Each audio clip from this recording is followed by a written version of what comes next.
Okay, the moment you guys have been waiting for. I have my candle here. I am going to unbox it with you guys and unveil the final product. So unfortunately, it kind of came apart, but can you guys guess what this is supposed to be? If you said boba, you are right. It's my favorite sweet treat, and it's kind of like the concept I went with. But yeah, super cute.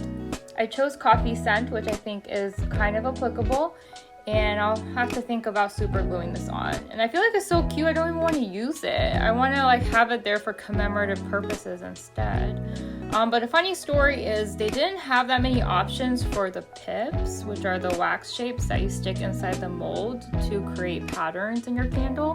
So I had to be creative, and I took a bunch of skulls and poked out their eyes to create the tapioca balls. But anyways, this is my finished candle. I hope you guys enjoyed this video. Let me know if you went ahead and tried candle making and what your experience was like. Thanks for watching.